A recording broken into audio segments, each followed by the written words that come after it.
Onorevole Pellegrino, cosa sta succedendo a Roma? È facile dirlo da noi che siamo qui in Friuli, ma effettivamente cosa emerge dal pantano romano? Guardi, questa settimana si è proprio svolto, credo, uno degli epiloghi peggiori della nostra democrazia.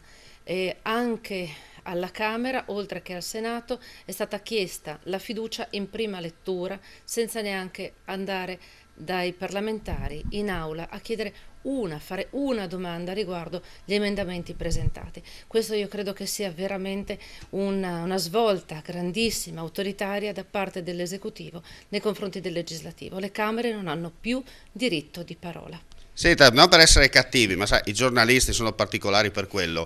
Sembra di rivedere un po' un sistema sovietico da una parte e vecchio fascista dall'altra, no? Ecco, questo purtroppo diciamo che lo stiamo percependo un po' anche noi, perché abbiamo lavorato tanto in commissione sullo sblocca Italia, poi è arrivata la commissione bilancio e ha cassato praticamente quasi tutto, e nel momento in cui siamo andati in aula non c'è stato nessuna possibilità di replica, e alla fine la fiducia e lo schiacciare bottoni da parte dei parlamentari del PD ci ha veramente avvilito moltissimo. Senta, gli unici che stanno facendo opposizione siete voi da una parte e la Lega dall'altra. Sì, beh, diciamo anche il Movimento 5 Stelle sta facendo il suo. E noi cerchiamo sempre costantemente di entrare nel merito, ci rendiamo conto che l'opposizione della Lega e quella del Movimento 5 Stelle è molto diversa dalla nostra. Noi comunque combattiamo nel merito un alleato che ci ha tradito nei confronti di un programma elettorale. I parlamentari del Partito Democratico palesemente, buona parte, sono in accordo con le nostre proposte nel merito. Senta, Grillo, le pare che si sia spostato un po' a destra ultimamente? Ma io penso che Grillo non si sia mai spostato a sinistra, penso che Grillo sia sempre stato a destra, l'ha sempre denunciato, l'ha sempre dichiarato, io credo che soltanto quelli che non lo volessero vedere non l'abbiano mai visto. Per quanto riguarda invece la nostra regione, come sta funzionando il rapporto PD-SEL?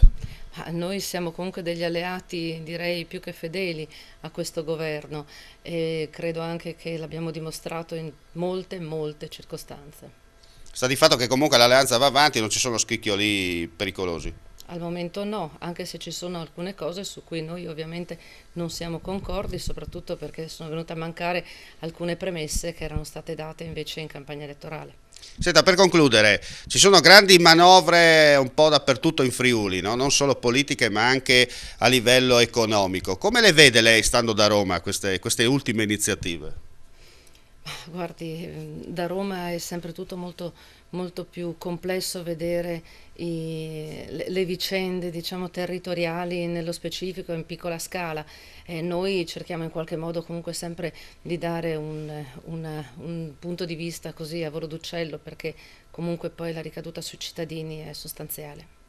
E Serena Pellegrino, un anno e mezzo da parlamentare, come lo sta vivendo? Come si dice, 10 anni in uno. Ho vissuto veramente un episodio molto importante della mia vita, e ogni giorno è stato veramente un giorno veramente di peso, e arginare la sensazione di dover arginare il mare solo con le due mani è veramente una consapevolezza che ogni giorno si fa sempre più grande.